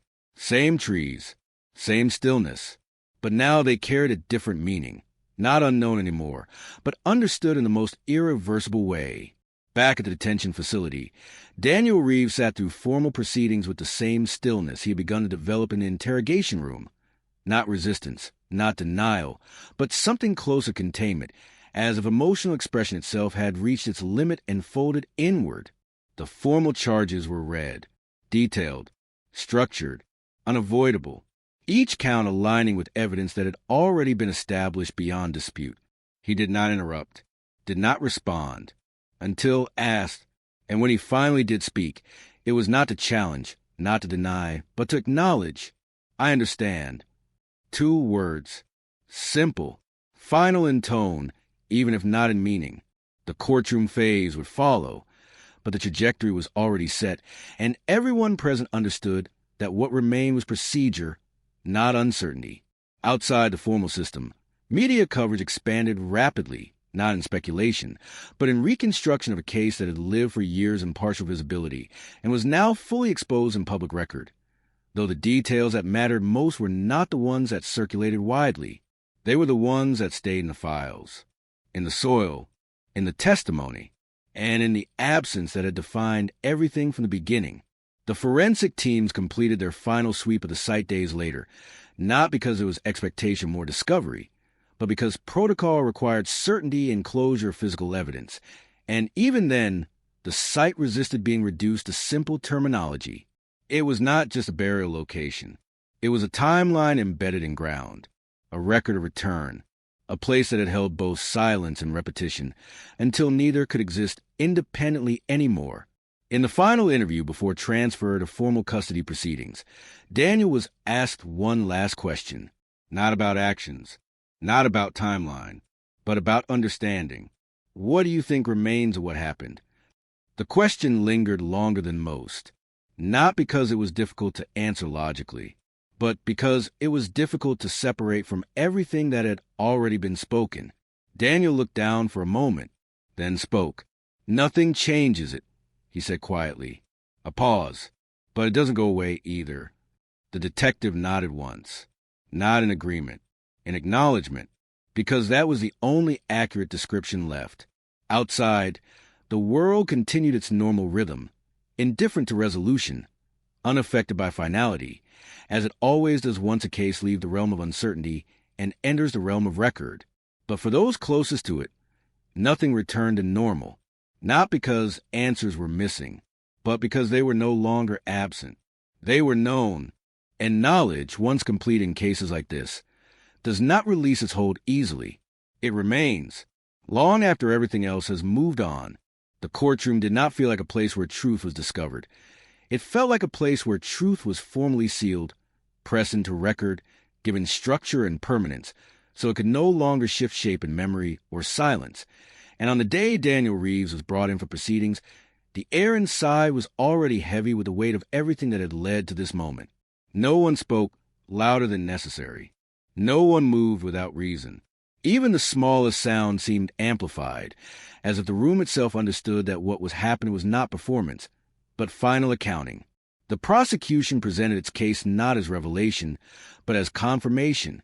Timeline, forensic mapping, site documentation, vehicle records, witness alignment, and the full unbroken transcript of a confession that no longer needed interpretation.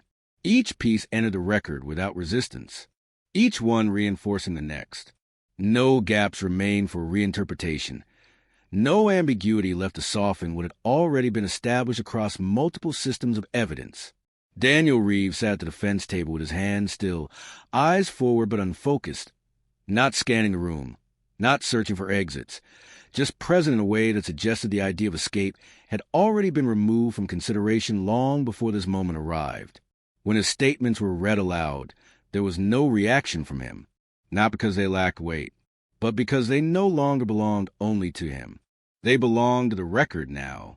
The jury did not shift dramatically. There were no visible gasps, no overt reactions, only stillness, the kind that forms when understanding settles too completely for outward expression to keep pace with it.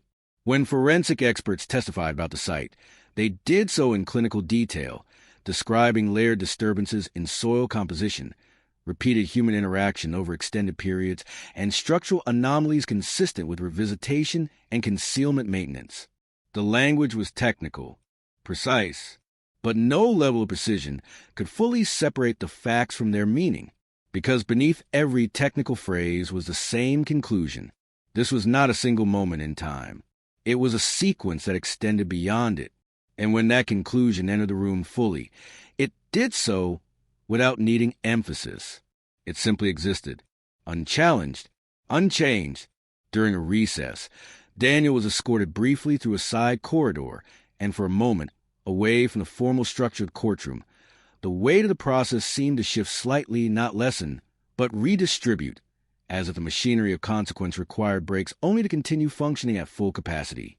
No media was allowed close enough to hear anything beyond procedural movement, but even from distance, the atmosphere outside the courthouse was saturated with attention, cameras, speculation, repetition of details that had already been confirmed elsewhere but continued to circulate because stories like this resist settling into a single form. They expand outward instead. Back inside, proceedings resumed with final arguments. The prosecution did not rely on emotional framing. They did not need to. The structure of the case itself had already removed uncertainty as a viable position. Instead, they walked the jury through convergence, showing how each independent element of evidence, when placed together, formed a continuous line that led without deviation to a single point of origin, and how that origin had been verified not only through confession, but through physical recovery of the site itself. When the defense spoke, it was brief, measured, focused on context rather than contradiction, but the space for interpretation had already narrowed too far for alternative framing to hold meaningful weight. Nothing about the facts was in dispute anymore, only their weight. And even that, by this point, had already been absorbed into something larger than argument. When Daniel was asked if he wished to address the court, the room shifted slightly, not in anticipation of reversal, but in recognition that this would not change direction, only tone. He stood slowly, no dramatic movement, no hesitation visible beyond the natural weight of the moment itself. When he spoke, his voice carried no attempt to reshape what had already been established. "I know what I did," he said quietly. A pause. "I've known for a long time." No one interrupted. "There's nothing I can say that changes it." Another pause. Longer. "And I understand that." The words did not reduce the gravity of the case. They confirmed it, not as defense, not as justification, but as acknowledgement of permanence. When he sat down again, the silence that followed was not procedural. It was reflective, because at that point, the case was no longer moving toward understanding. It was moving toward closure. And closure in a courtroom is not emotional resolution. It is legal finality. As the jury was dismissed as deliberate, the atmosphere in the room did not relax. It compressed, because everyone present understood that deliberation was not about discovery. It was about confirmation of what had already been structurally proven. And beyond the courthouse walls, the world continued to circulate the case in fragments, headlines, summaries, discussions that could never fully contain the full weight of what had been uncovered beneath the surface of a quiet Texas street years earlier. But inside the courtroom, everything had already narrowed into its final shape, and all that remained was time. The waiting did not feel like pause. It felt like compression, as if the entire courthouse had tightened around a single unseen point where decision was slowly forming, not through uncertainty, but through inevitability. Because once evidence reaches a certain density, deliberation stops being exploration and becomes formal acknowledgement of what has already been established beyond reasonable doubt. Inside the jury room, no one needed to be convinced. There were no competing interpretations left away in any meaningful way. The structure of the case had already done its work long before they were asked to decide. Timeline convergence, forensic confirmation, recovered site integrity, confession alignment, each layer reinforcing the next until separation between them no longer existed. They spoke little, not because there was disagreement, but because there was none. When a verdict was finally reached, it did not arrive with dramatic delay or visible conflict. It arrived as resolution of something already fully understood. Back in the courtroom, the return of the jury was met with the kind of silence that forms naturally when everyone present already senses what direction time has taken. The foreperson stood, spoke, and the words that followed did not feel like revelation. They felt like confirmation of structure already completed. Guilty. The single word did not echo. It settled, not sharply, but completely. No visible reaction came from Daniel Reeves at first. No sudden movement. No collapse. Just stillness that held for several seconds longer than the moment itself required, as if his body needed additional time to register what his mind had already been processing for much longer. When sentencing arrived days later, the courtroom felt different, not louder, not more intense, but heavier in a quieter way, because verdict determines fact, but sentencing determines permanence, and permanence carries a different emotional weight entirely. The judge's voice remained controlled, measured, precise, detailing the legal findings, the severity of the offense, the weight of the evidence, and the irreversible nature of what had been proven through both physical recovery and full admission. Each phrase added structure to what was already unchangeable. When Daniel was given the opportunity to speak again before sentencing was finalized, he did not look around the room this time. He looked forward, not at the judge, not at the jury, somewhere beyond them, as if speaking into a space that existed outside of the room entirely. "I think about it every day," he said quietly. A pause. "Not because I want to." Another pause. "Because I can't not." No attempt was made to soften the statement. No attempt to redirect meaning. It was not explanation. It was description. "I know what happened doesn't go away," he continued, voice steady but low. "And I know nothing I say changes what it did to them." A longer pause. Then, more quietly, "I understand that now." The sentence was not followed by reaction. It did not need one, because understanding, in this context, did not reduce consequence. It only marked recognition of it. When the final sentence was delivered, it carried the full weight of law, final classification of guilt, and permanent removal from civilian life under terms that required no ambiguity in interpretation. But beyond the legal phrasing, what lingered in the room was not the structure of punishment. It was the absence of anything left to contest. Outside the courthouse, the world continued its usual rhythm, but for those connected to the case, there was no return to anything resembling before. For the Carter family, closure did not arrive as relief. It arrived as permanence of absence finally given form, no longer undefined, no longer suspended in uncertainty, but confirmed in a way that allowed grief to exist without the distortion of unanswered questions. At the recovered site, the trees remained unchanged. Wind moved through them as it always had. But the ground beneath now carried a different meaning entirely, one that would not fade with time, because time had already passed through it without erasing what it held. Investigators completed their final documentation, sealed reports, archived evidence, and closed the active phase of the case, not because the story ended, but because it had reached the point where nothing further could be added that would change its structure. And still, even after procedural closure, something remained unresolved in a different sense, not in the facts, but in the human understanding of how something so hidden could persist for so long beneath the surface of ordinary life. Because cases like this do not conclude in the same way they begin. They conclude in recognition, and recognition, once reached, does not fade easily.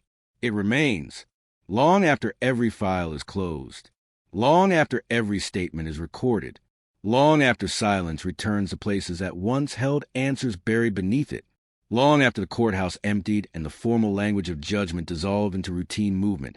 The case did not end the way most people expect endings to feel. There was no clean line separating before and after, only a gradual thinning of intensity, as if the world itself was slowly exhaling after holding its breath for years. The files were sealed, the reports archived, the active investigation officially closed. But closure in documentation is not the same as closure in memory. That difference lingered most clearly at the edge of the wooded site, where the excavation had once cut into ground with precision and urgency, and now only faint signs remained that anything had ever been disturbed at all, because nature does not preserve narrative, it only continues. Grass began to reclaim the soil. Wind moved through the trees as it always had. Light shifted across the same paths it had crossed for decades. And yet, for those who knew what lay beneath, the place no longer existed in the same way. It had become layered, visible and invisible at once, a location and a record. In the weeks that followed, the Carter family did not speak publicly often, not because there was nothing to say, but because what had been recovered did not translate easily into language that others could fully absorb. It existed instead as presence, as acknowledgement, as something that had finally been given form after years of uncertainty. There were no answers that could reverse time, no explanations that could restore what had been taken, only confirmation of what had always been missing, and the difficult reality of learning to exist alongside that confirmation. For investigators, the case transitioned into review and reflection, not because anything remained unsolved, but because cases like this become reference points, reminders of how easily ordinary patterns can conceal extraordinary outcomes, and how long silence can persist before it is finally interrupted. In procedural terms, everything had reached completion. In human terms, something had permanently shifted. Daniel Reeves was transferred into long-term custody under finalized sentencing, his movements no longer part of the investigative narrative but the correctional system, where time no longer functioned as uncertainty but as fixed consequence. There were no further statements that changed the structure of the case, no additional revelations, only distance increasing between past action and present consequence. And even there, within that separation, nothing fully disappeared, because some events do not fade with resolution. They settle, not loudly, not visibly, but deeply enough that they remain part of the environment long after their physical traces are gone. Back at the Carter home, life did not return to what had been before, because before it was no longer accessible, it existed only as memory without continuation, and memory, once reshaped by truth, cannot return to innocence it once had. Instead, what formed was something different, not healing in the simple sense, but continuity built around absence now fully understood, a presence defined not by uncertainty anymore, but by recognition of what had been taken and what could never be replaced. And in that recognition, there was no final resolution that felt complete in the way language sometimes tries to suggest. There was only time, moving forward, without erasing what came before. The woods remained. The road remained. The town continued its quiet rhythm. But beneath all of it, beneath the ordinary flow of days and routines and passing years, the weight of what happened stayed embedded in the fabric of everything connected to it, not as an active presence, but as something permanent in its absence. And that is where the story ultimately rests. Not in discovery, not in confession, not even in judgment, but in the lasting echo of a life interrupted and the silence that followed it, finally broken, but never fully removed. It remains. Long after everything else has moved on, there are cases that end on paper but continue existing in quieter places, not in courtrooms or reports, but in the way people pause for half a second longer when they pass certain streets, or how certain names stop being spoken casually, because they now belong to something heavier than everyday language can comfortably hold. Years later, the road near the old wooded site looks completely ordinary again, the kind of place you would drive past without a second thought. Trees unchanged, dirt paths softened by weather, the land doing what land always does when left alone long enough, returning to the illusion of neutrality. But neutrality is not the same as erasure, because beneath that surface, nothing about the structure of what happened has ever stopped existing in the awareness of those who know it. For the investigators who worked the case, it became one of those reference points that never fully leaves professional memory, not because of its procedural complexity, but because of its emotional weight, the kind that sits behind every similar file afterward, silently influencing how each new disappearance is read, interpreted, questioned. Not every silence is empty. Not every delay is harmless. That lesson, once learned in a case like this, does not fade. It remains. At the Carter household, life did not rebuild itself in a straight line. There was no return to an earlier version of normal, only the gradual construction of a different kind of continuity, one shaped around absence that is no longer uncertain, only known. Time continued forward in birthdays, in seasons, in small daily motions that do not announce themselves as healing, but still carry people forward whether they recognize it or not. There were moments when silence felt heavier than others, not because of new events, but because memory does not stay still once it's been given full shape. It reappears in different ways, less like pain and more like presence that no longer has to disguise itself as uncertainty. In correctional records, Daniel Reeves became a name attached to a closed file, reduced in administrative terms to classification, sentence, and custody status, the legal system doing what it is designed to do: contain, categorize, finalize. But systems do not carry memory the way people do. Outside of documentation, nothing about the emotional reality of the case ever fully entered a state of completion, because completion suggests separation from impact, and this case never fully separated from anything it touched. Even years later, when new cases passed through similar investigative channels, there were moments when someone would pause over a detail that felt familiar in its structure, if not in its specifics, and somewhere in that pause, without being spoken, this case would be remembered again, not as history, but as pattern recognition, a reminder embedded quietly into professional instinct. And in that way, the case continued to exist, not as active investigation, not as unresolved mystery, but as something closer to an imprint, something that changed how everything after was seen. And perhaps that is where it ultimately settles, not in the dramatic moment of revelation, not even the finality of judgment, but in the quieter, longer echo that follows all of it, where what remains is not the event itself, but the way it permanently altered the shape of understanding around it. Some stories end. Others simply stop moving forward. And what they leave behind is not silence, but awareness that never fully disappears again.